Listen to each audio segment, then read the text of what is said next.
Hello there, I'm Adam from DepressedState.com, and I like wrestling. I like good storylines, I like some jumpy flippy shit, and I love some bloody shit, and I love some fiery shit, and I love some more flippy shit. Basically what I'm trying to say is, I love wrestling. I love it in all variations, all kinds, well, most, apart from technical. I'm weird like that. Anyway, now I think I need to do my top 10 favourite wrestlers of all time. WWE, that is. WWE. Number 10 is the one, the only, the whole f***ing show. No, not that one. Rob Van Dam.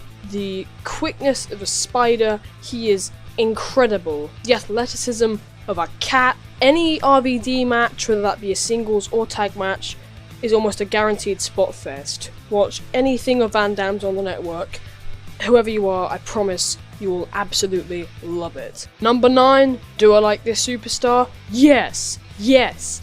I'm gonna f***ing kill myself. Yes, you probably guessed, it's Daniel Bryan. Brilliant in-ring technician, always puts on amazing matches. Probably one of the most feel-good wrestling moments of all time, prevailing over Randy Orton and Batista at WrestleMania 30 against all odds. Injuries put him out of action way too early. Sad to see him retire, but he's still having a very impactful role on the program as SmackDown's current general manager. I can't wait to see more from Daniel. It's just great to see him back in the company. Anyway, that's been Daniel Bryan. Time for number 7. 7, yes, I can count. Okay, my number 7 pick. Oh, wait. God damn. Oh, sorry, I've actually mucked up. I thought I could count. No, it's actually number 8, guys, not number 7. Sorry, I'm such an inept human being. Right, let's start again.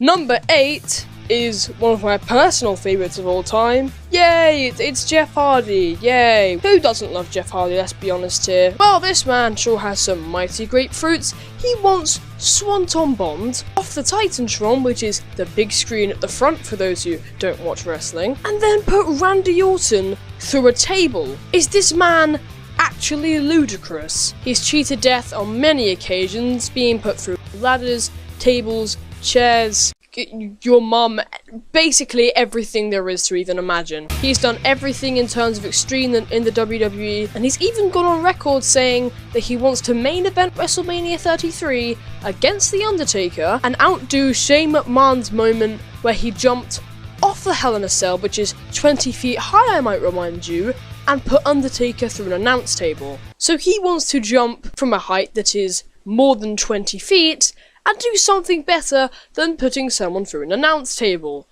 Well, I kind of want that because it'd be bloody awesome, but at the same time, I don't want my 8th favourite wrestler of all time to die, so Jeff, make up your own mind about that. My actual number 7 pick is genuinely one of the best heels of all time, and he gives you a gift and you better drink it in, man. I'm gonna f***ing kill myself. The one and only, the best in the world at what he does, Y2J, Chris Jericho. As previously mentioned, Chris Jericho was probably one of the best heels of the 90s. His push was very mediocre back then and honestly not lived to its full potential. He was record-setting world title run material, but they didn't give him the push. Then again, he was competing with pretty big dogs back in those days, the likes of Triple H, The Rock, Steve Austin, Mankind, and Undertaker.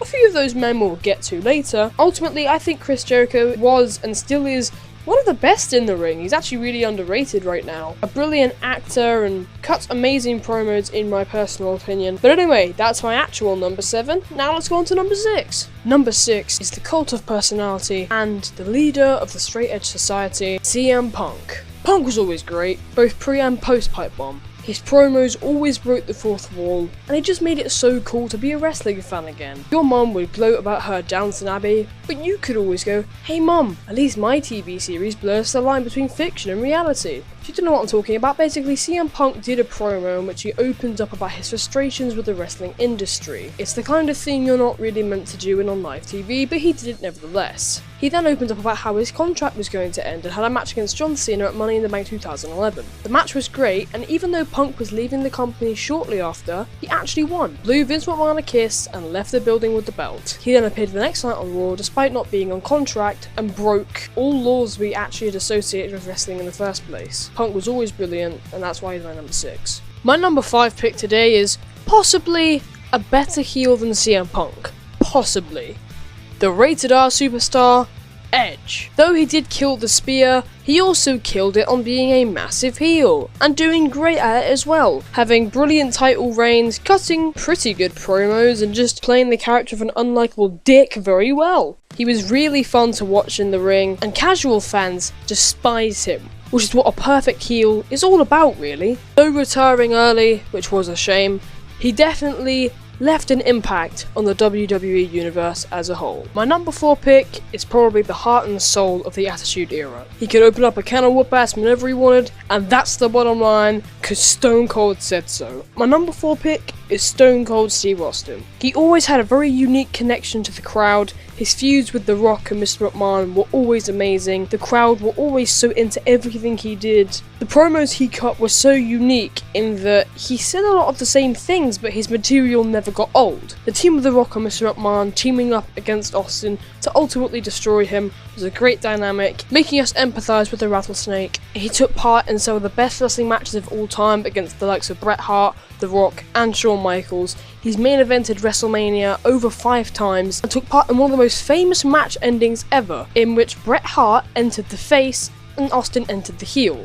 The match ended with Bret Hart locking in a sharpshooter, yet Stone Cold Steve Austin refusing to tap. The bell was therefore rung as Stone Cold Steve Austin was rendered unconscious. Bret Hart, refusing to leave the building with a knockout victory, then stubbornly locked in the sharpshooter again, despite the bell having been rung and the match being ended. Kem Shamrock then stepped in and assisted Austin by slamming Bret to the ground. Bret then left the ring and then eventually left the building. Austin left the building the face and Hart the heel, and it was one of the first double turns in all of wrestling history. It will go down in history as one of the greatest moments ever, and I honestly don't think there's actually a better match ending out there, or at least one that's more famous apart from the Montreal Screwjob. My third favourite WWE superstar of all time is a downright classic in both wrestling history and just in general pop culture. He debuted at the 1990 Survivor Series. He is the one and only, the gobbledygooker. No, I'm joking, okay, I'm joking. It's The Undertaker. The man of 1,000 gimmicks has been absolutely everywhere in the wrestling industry.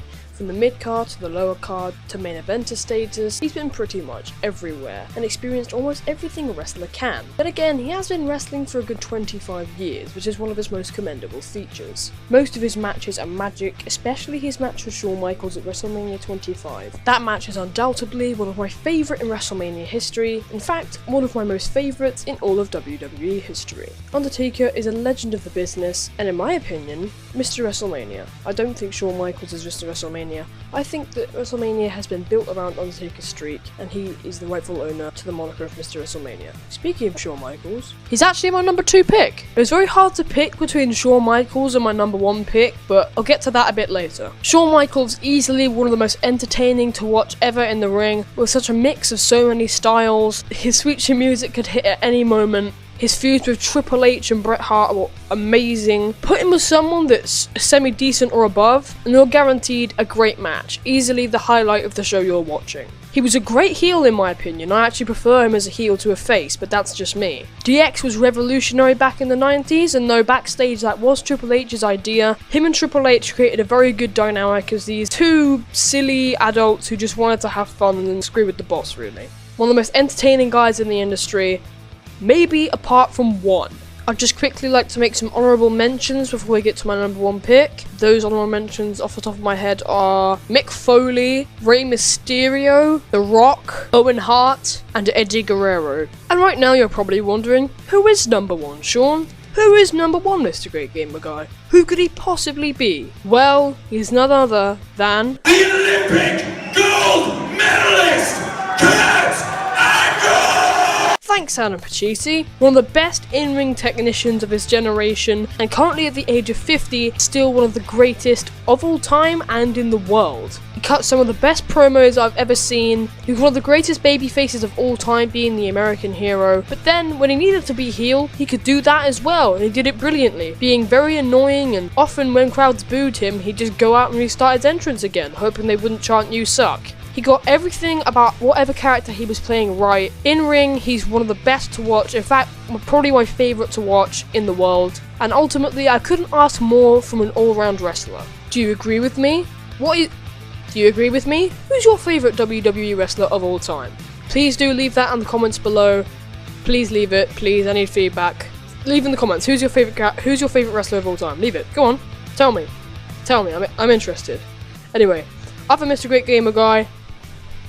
Got some gum in my mouth now. I've been Mr. Great Gamer Guy. Thanks for watching, and I'll see you all later.